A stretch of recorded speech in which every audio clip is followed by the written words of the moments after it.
Hello dear student, आप सभी का बहुत बहुत स्वागत है आज के सेशन में। कई सारे बच्चे क्वेरी यही है कि सर अभी तक कुछ खास पढ़ नहीं पाए हैं, अभी तक कुछ नहीं पढ़ सके हैं। तो सिर्फ बचे कितने हैं? 3 महीने बचे हैं लगभग। और 2024 का क्या हमारा प्रीलिम्स हो पाएगा? और जो मैंने ख्वाब देखा था आईएएस आईपीएस का, क्या वो पूरा हो पाएगा? अगर नहीं पढ़ा है तो नेक्स्ट क्या, अब मैं क्या करूं? क्या अभी भी मैं कर सकता हूँ कि नहीं कर सकता हूँ? विश्वास कीजिए, ये वीडियो आपको बहुत शांति देने वाला है। तो क्या करिए, पूरा वीडियो अच्छे से देखिए। एक एक चीज जो इसमें है उसको फॉलो अप कीजिए। 100% है कि आपको सफलता जरूर मिलेगी। लेकिन ध्यान रखना, करना जरूरी है। ठीक है, चलिए आइए बात करते हैं। और सबसे पहले ध्यान रखना, अगर ये सोच लिए हो ना, बस करना है पूरी ईमानदारी से, पूरी जुनून से। अब कुछ नहीं है, बस नहीं देखना, अभी तक जो हुआ जाने दो। तो थोड़ा बहुत पढ़ लिए हैं, बहुत अच्छे से नहीं पढ़ पाए हैं, पर कोई बात नहीं, लेकिन अब करेंगे। तो नेक्स्ट वीक से शुरू करेंगे, कल से शुरू करेंगे, अभी कुछ देर बाद करता हूँ, नहीं, ये सब बहाने छोड़िए। नाउ अभी पे आ जाओ कि नहीं बस कुछ भी हो जाए। अब शुरू करते हैं और अभी के अभी शुरू करते हैं। बैठेंगे अभी 2 घंटे में पूरा प्लान सेट करेंगे और पढ़ाई शुरू हो जाएगी। ध्यान रखना, समय कम है लेकिन करना है तो करना है। अगर इस जुनून से हो ना, विश्वास करो, सफलता कोई बहुत बड़ी बात नहीं है, बहुत आराम से मिल जाती है। लेकिन ये बातें ध्यान रखनी ही पड़ेगी। चलिए, तो रेडी हो? उम्मीद है। हाँ सर, बिल्कुल रेडी हैं, एकदम जुनून से भरे हुए हैं। बस कुछ ऐसा मिल जाए ना कि मजा आ जाए। तो आओ देखते हैं। हो गया, चलिए नेक्स्ट क्या करना है। सबसे पहले जो मैं आपसे कहूंगा, अगर अभी तक कुछ पढ़ाई नहीं हुई है तो नंबर एक क्या कीजिए, प्रायोरिटी सेट कीजिए। सब्जेक्ट की प्रायोरिटी सेट कीजिए कि नंबर एक सब्जेक्ट मुझे क्या रखना है, नंबर टू मुझे क्या रखना है, नंबर थ्री क्या रखना है, नंबर फोर क्या रखना है। उसी हिसाब से एक बाकायदे प्लान बनाओ। प्रायोरिटी सेट करने का मतलब ये होता है ना, जो सब्जेक्ट आपका सबसे दिल के करीब है उसको ऊपर रखो, उसके बाद नीचे, उसके बाद नीचे, और जो सबसे रद्दी लगता है, जिसको मन नहीं आता पढ़ने में, छोड़ दो, उसको सबसे नीचे रख दो। क्यों? क्योंकि ध्यान रखना, जिसमें ज्यादा मन लगता है उसको अभी कंप्लीट कर लोगे ना, तो उसमें नंबर ज्यादा आ जाएंगे। एग्जाम में ध्यान रखना, कोई एक सेगमेंट छोड़ने से ना, ये एग्जाम ऐसा नहीं है कि आपका पूरा पेपर खराब हो जाएगा, नहीं। हम एक सब्जेक्ट में थोड़ा गड़बड़ हुए तो दूसरे सब्जेक्ट में संभाल लेंगे। इसीलिए नंबर एक क्या कीजिए, सेट योर प्रायोरिटी। नहीं करोगे, नहीं होने वाला है, समय बहुत कम है, सब कुछ नहीं किया जा सकता है, इसीलिए प्रायोरिटी सेट कीजिए 1 2 3 4। उसके बाद क्या करना है, ध्यान से देखो। अब जब प्रायोरिटी सेट करोगे ना, कुछ चेहरा ऐसा बने रहेगा ऐसे, ओहो, अब क्या, है ना? तो क्या, आइए देखते हैं। तो ऐसे चेहरा बैठा बना के बैठोगे, लेकिन फिर भी सोल्यूशन मिलेगा। क्या करना है देखो, फिर क्या कीजिए। अब मान लीजिए आपने प्रायोरिटी सेट कर लिया, तो उसके लिए जाइए अपनी प्रीवियस ईयर क्वेश्चन पेपर की बुक खोलिए। उसमें ये देखिए कि जो मेरा फेवरेट सब्जेक्ट प्रायोरिटी नंबर 1 में है, उनमें से हर बार यूपीएससी किन टॉपिक पे ज्यादा फोकस करता है और किन टॉपिक पे नहीं करता है। थोड़ा समय लगेगा, ध्यान रखना, लेकिन ये रिजल्ट अगर आपने निकाल गए तो बूम ब्लास्ट मार जाओगे। खुद की एनालिसिस बहुत बहुत जरूरी है। तो क्या कीजिए, प्रीवियस ईयर क्वेश्चन पेपर को बहुत अच्छे से एनालिसिस कीजिए। जैसे पॉलिटी आपने प्रायोरिटी नंबर 1 पे डाल दिया या इकोनॉमी डाल दिया, तो जाके देखिए कि इकोनॉमी के किस सेक्टर्स पे क्वेश्चन ज्यादा आए हैं, किस सेक्टर पे यूपीएससी बिल्कुल फोकस नहीं करता, उसको एग्जिट आउट करो। नहीं समझ में आ रहा है ना, उसका भी सॉल्यूशन दूंगा कि नहीं हो पा रहा है तब कैसे होगा। हर चीज का सॉल्यूशन है। मैंने निकाला था तो मैंने ये सब किया था, बहुत अच्छे से किया था, तब जाके पेपर क्रैक हुआ भाई, है ना? तो चलिए इस पे बात करते हैं कि क्या कर लिया आपने, प्रीवियस ईयर क्वेश्चन पेपर का एनालिसिस कर लिया। बहुत ज्यादा समय नहीं लगेगा, सही से करोगे ना 1 2 दिन में सब प्लान सेट हो जाएगा। ठीक है? नहीं कर पाओगे बताना, मैं वो भी करके दूंगा। लेकिन अभी उसके बारे में बात करते हैं कि वहां कैसे आप तक पहुंच सकते हैं। लेकिन यहां तक बात ठीक है भाई, कि हमने सबसे पहले क्या किया भाई, एक तो प्रायोरिटी सेट कर ली, और उससे पहले मैंने यही सोच लिया कि मुझे बस करना है। ठीक है, प्रायोरिटी सेट हो गया, चेहरा भी बन गया, कोई बात नहीं, और क्वेश्चन पेपर एनालिसिस भी हो गया। अब क्या करना है, अब देखो, अब क्या करना है, उस टॉपिक को जो आपने प्रायोरिटीज में सेट किया है, उस टॉपिक को उसी अकॉर्डिंग पढ़ना शुरू कीजिए। एक बढ़िया सा टाइम टेबल बनाइए, बढ़िया सा एक स्ट्रक्चर्ड वे में रखिए कि बहुत फ्लेक्सिबल रहे, रिजिड ना हो जाए, मतलब बहुत ऐसा ना हो कि बहुत कठोर है, फॉलो ही नहीं हो पा रहा 2 दिन बाद। ऐसा मत बनाइए, एकदम फ्लेक्सिबल बनाइए, बढ़िया से कीजिए। अब टॉपिक की शुरुआत कीजिए आज से ही। भाई 2 घंटे लगेंगे ना इसके बाद, 2 घंटे बनाओ, शुरू करो।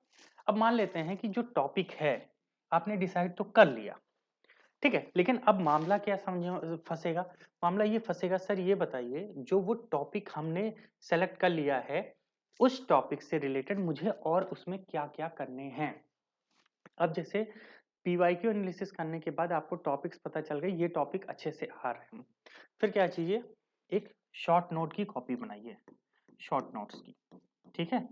और उस पे जैसे मान लेते हैं एक छोटा-सा एग्ज़ाम्पल देता हूँ, जैसे मान लेते हैं पॉलिटी, हुँ? अब पॉलिटी में आपने देखा कि फंडामेंटल राइट जो है, मतलब आपके जो मूल अधिकार हैं, वहाँ से क्वेश्चन खूब आते हैं। तो सबसे पहले क्या कीजिए उस कॉपी में, सबसे पहले ये देखिए फंडामेंटल राइट से कौन-कौन से क्वेश्चन आज तक आए हैं। ध्यान से सुनो यही लकीर है और यही एग्ज़ाम निकलवाएगा। क्या करोगे? फंडामेंटल राइट निकाला, देखो कौन-कौन से टॉपिक पे क्वेश्चन आए हैं। पता चला 10 क्वेश्चन आपको प्रीवियस ईयर क्वेश्चन से मिले। उन 10 क्वेश्चन को लिख लो कि क्या-क्या क्वेश्चन पूछे गए हैं। पता चल गया। अब इन टॉपिक के आस-पास की जितनी चीज़ें हैं उसको डिटेल में पढ़ लो। बस ऐसे करके हर एक टॉपिक पे करना है। ठीक है? समझ गए? इसी तरह क्या करो हर एक टॉपिक पे जाओ, उसके प्रीवियस ईयर क्वेश्चन पेपर देखो, उस टॉपिक से रिलेटेड जो क्वेश्चन आए बस क्वेश्चन को नोट कर लो। क्वेश्चन इसलिए क्योंकि एग्जैक्टली पता चल जाएगा ना यूपीएससी पूछना चाहता है क्या, क्लैरिटी रहेगी, क्वेश्चन डिमांड कैसे होनी है, उसको फुलफिल कैसे करना है, ये इससे पता चलेगा। ठीक है? देखो जिस संस्था का एग्जाम दे रहे हैं ना उसका अगर हमने अच्छे से काम कर लिया उस पे, उस संस्था पे काम कर लिया, उसके टॉपिक्स पे काम कर लिया, उसके जो माइंडसेट है उस पे काम कर लिया, पेपर आसान हो जाता है निकालना। ये कर लिया, ठीक है सर, ये हो गया। अब टॉपिक भी हम धीरे धीरे रेडी करते जा रहे हैं, ये हो गया। ठीक है भाई, चलिए नेक्स्ट। अब क्या है, आपके लिए एक सॉल्यूशन भी है जो हम आपको देना चाहते हैं। अगर बहुत सारे बच्चे होते हैं भाई कहते हैं सर अगर इतना टाइम ना हो और अभी मुझे नहीं समझ में आ रहा कैसे एनालिसिस करना है, कौन सा टॉपिक इम्पोर्टेंट है, क्या है, कैसे है, कुछ भी समझ में नहीं आ रहा, है कि नहीं? तो नहीं आ रहा तो आप एक काम कीजिए, पहले दृढ़ निश्चय कीजिए कि सॉल्यूशन से पहले प्रिवेंशन होना चाहिए। अब ये प्रिवेंशन क्या है? प्रिवेंशन मतलब होता है रोकना। मतलब जो अभी तक आप जो एक्टिविटी करते आए हो ना, मतलब कि नहीं पढ़ना, बहाने मारना, इधर-उधर की चीज़ें करना, बस अलग-अलग चीज़ों को सर्च करना, इंटरनेट पे क्या चल रहा है ये पता करना, स्ट्रेटजी के वीडियोज़ देखना, पहले ये रोक दो यार, इसको प्रिवेंट कर दो। जब तक प्रिवेंट नहीं करोगे सॉल्यूशन निकलने वाला नहीं है। चाहे मैं सॉल्यूशन दे दूँ, कोई भी दे दे, ध्यान रखना कुछ भी नहीं होने वाला। तो सबसे पहले इस प्रिवेंशन को रोक दीजिए। मतलब जो भी आपके यहाँ घट रहा है, जो भी समय आपका वेस्ट हो रहा है उसको रोको, किसी हाल में रोको, एक लिस्ट बनाओ। सबसे अच्छा तरीका क्या है? लिस्ट बनाओ। उस लिस्ट में देखो कि कहाँ-कहाँ पे मेरा टाइम वेस्ट हो रहा है, ठीक है? अब यहाँ पे लिख लिया वेस्टेज और उसको देखो कैसे आप यूटिलाइज़ कर सकते हो। क्या कर सकते हो? उसको कैसे कहाँ-कहाँ पे यूटिलाइज़ कर सकते हैं। मैं कह रहा हूँ बस इतना कर लो ना तुम 4 से 5 घंटे निकाल ले जाओगे अपना एक्स्ट्रा करके। क्योंकि सबके टाइम कहीं न कहीं बिना मतलब के वेस्ट होते रहते हैं, उसको हमें कैसे यूटिलाइज़ करना है बस अगर इस पे फ़ोकस कर लिया, तो ये जो सॉल्यूशन है ये आपको मिल जाएगा और आपका जो प्रिवेंशन है मतलब जिसको आप रोकना चाहते हैं वो रुक जाएगा। ठीक है भाई? इतनी बात समझ में आ गई? चलिए नेक्स्ट। अब हम आपको क्या सॉल्यूशन देने वाले हैं ये देखिए। हम आपको क्विक टिप्स देंगे, टॉप टिप्स देंगे और हेल्पफुल टिप्स देंगे। लेकिन कैसे देंगे ये सुनो। आपको कुछ नहीं करना। अगर आपको लगता है कि सर मुझसे नहीं हो पा रहा, मैं इम्पोर्टेंट टॉपिक्स नहीं फाइंड आउट कर पा रहा हूँ, मैं एक बेहतर एनालिसिस नहीं कर पा रहा हूँ, प्रीवियस ईयर क्वेश्चन पेपर समझ में नहीं आते हैं अच्छे से, तो आप कुछ मत कीजिए, बस एक काम कीजिए, एक नंबर दे रहा हूँ, फ़ोन नंबर मेरा है, ध्यान रखना पर्सनल मेरा नंबर ही है। आप 9696722831 इस नंबर पे आप हमें क्या कीजिए व्हाट्सएप कीजिए। क्या कीजिए भाई? व्हाट्सएप, ठीक है?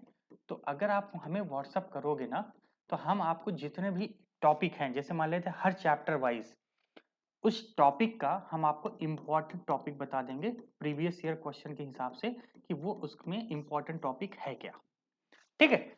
अब इतना हम आपको बता देंगे तो आपका जो प्रॉब्लम है, वो 100% सॉल्व हो जाएगी।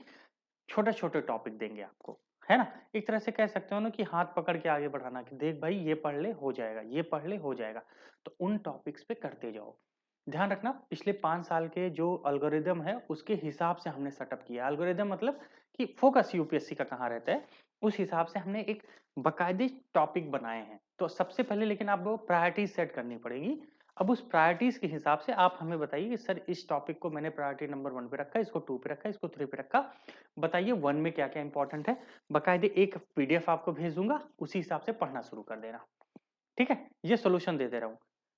जैसे कुछ लोग कहते हैं नहीं मुझे खुद करना है, तो मैंने आपको बताया ही आप कैसे करो। ये कर लो तो डिड यू नो में कैसे जानोगे? व्हाट्सएप कीजिए दिए गए इस नंबर पर। फिर से बोलता हूँ 9696722831 इस नंबर पे कीजिए। डिस्क्रिप्शन बॉक्स में भी नंबर दे रखा है, लेकिन ध्यान रखना करोगे तभी कुछ होगा, नहीं तो कुछ नहीं होगा। ठीक है? तो बस इतना ही आज के लिए, क्योंकि मुझे पता है बहुत सारे बच्चे नहीं पढ़ रहे हैं, नहीं पढ़ रहे हो तो अपना ही घाटा कर रहे हो। हम आपकी बस मदद कर सकते हैं, लेकिन मेहनत तो आपको ही करना है। चलिए ऑल द बेस्ट, मिलते हैं आप सबसे व्हाट्सएप पे, या फिर खुद कर सकते हो। बेहतरीन से लगो, पूरी मेहनत से लगो, ईमानदारी से लगो, करके दिखाओ। बाय।